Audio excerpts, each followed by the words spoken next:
Yeah, check this out. I actually kind of decided to kind of bring this guitar back out. That's real wear on the neck right there. That's not some fake relicking stuff. This is like my second guitar ever. I actually just changed out the knobs to speed knobs there. These are J100 pickups from Jackson. This is a Charvel by Jackson. I want to say that this is like it's clearly a replacement neck. Um, I want to say that this is probably like a late 80's, early 90's, and I'm starting to bring this guitar back out, and I actually have a newfound love for it again. Like this thing it really is a monster guitar, and over the years I've kind of put some nicks and dings and scratches into it and had to replace the 5-way switch and actually put an Nirvana nut on it to have better intonation and stuff. It still has Jackson tuners on it. It's such a cool guitar. And at one point in time, I just actually put these Graphtec String Saver saddles on it and stuff. Man, like the tone of this guitar is just like bananas, but it has like real, wear and tear on it from me dropping it, scratching it, belt buckles and that sort of stuff. And I almost sold this guitar at one point, and it's like it was the stupidest thing, but I honestly think that it's possible.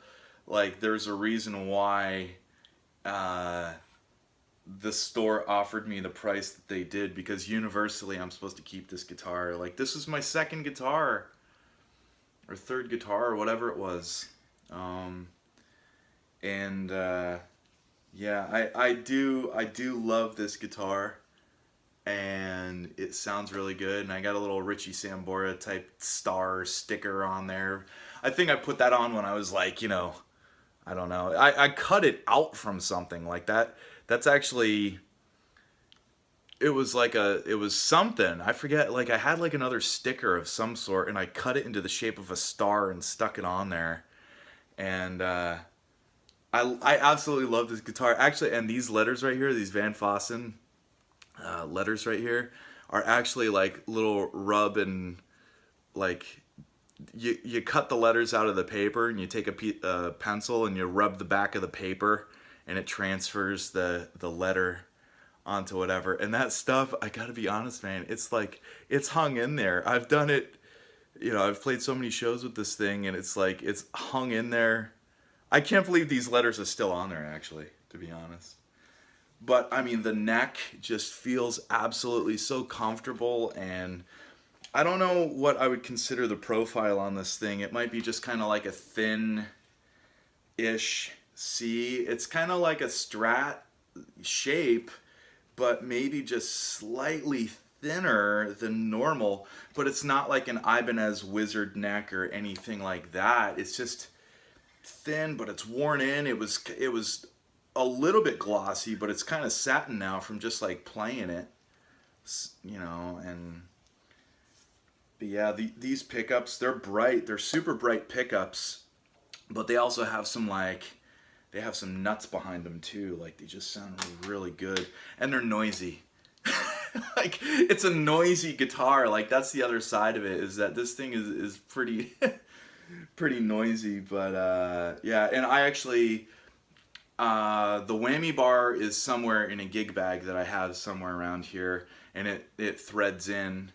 And I haven't used it in so long because I actually have, if you took the back plate off here, you'd see that I have the claw pretty much drawn straight down. And I think there are, I don't know if you could see that or not, but there are 5 springs holding that thing down. Because I would always like go out of tune and I'm like, that's it. Like I just want to eliminate it, and it's almost like turning it into a hardtail, like, because if you try to like dive bomb on the whammy bar, it's just like, it's like takes every single muscle you have to do it.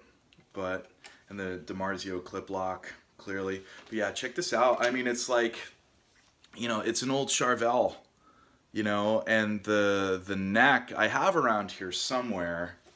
I think it's upstairs actually in the studio, and It's like the old school like Charvel neck, but the strings kept on getting bound up in the neck because the neck or the nut because the neck angle and the headstock angle. So the neck replacement neck got put on at some point in time, and then all of a sudden my tuning was much better. Yeah. But anyway, this thing is just like, it's beastly. I absolutely love it. Absolutely love it. And like I said, I've like a newfound love for it now, which is like, it's great. It's like falling in love all over again. But yeah, it's just, right off the bat you can hear how noisy it is. It's just like,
listen how noisy that is.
this thing, it just does everything. It does anything that I want it to.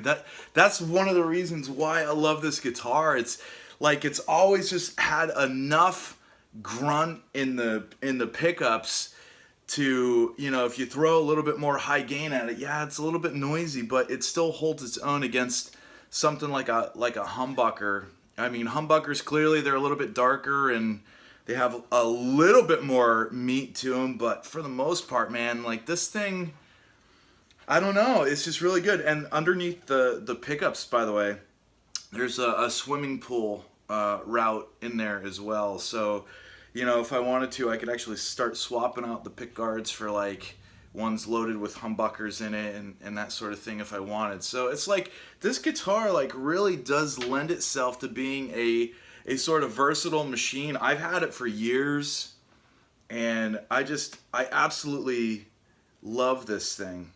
And it's, you know, I'll never ever get rid of it. Like if the house is on fire, grab this guitar, because as far as I'm concerned, it's my first guitar. My real first guitar was an Ovation. I forget even what the model name was, but it was an Ovation electric. It had like a single coil and a P90 in it or something like that. It was a really weird pickup configuration, but single cut, kind of like a Les Paul. It was white, had the Ovation headstock on it. Second guitar after that was like a Telly that my uncle had put together through some parts, which that sounded great, but that's gone. And this was kind of like the replacement to that. So I guess you could consider this my third guitar, but I mean, really, this is the one that I dragged with me through all the grade school bands, the high school bands, the college bands. I even had this as my backup guitar at one point to a humbucker guitar. When I was playing in a cover band and stuff, I'd bring this with me because it's just reliable. It's, you know, it's been through hell and back, that's for sure. It's fallen over and dropped, and you know, I can't get enough of this thing now. I absolutely love it. I love it because it's just in your face. And I'm sure if you played this guitar, you'd understand. It's like there's no arguing with this thing. You can't argue with it at all. And every single scratch on here and chip and everything is real. So, yeah, I have a newfound love for it. I hope you enjoyed this video. Click subscribe. Let me know what you think about this guitar. Tell me what kind of guitar you have that you've had for years that you just can't get rid of, or it keeps on coming back to you. Like maybe you've sold the guitar off and maybe you bought it back or something because you missed it. You know, I sure as hell won't be selling this anytime soon. But anyway, subscribe, hit the like button, and let me know down in the comments what you think of this guitar, what you think of my crappy playing today. It's Sunday. I don't know, I should be outside in the sunshine right now, but instead I'm showing you guys my guitar. But yeah, anyway, I hope you are well, and we'll talk to you later. See ya.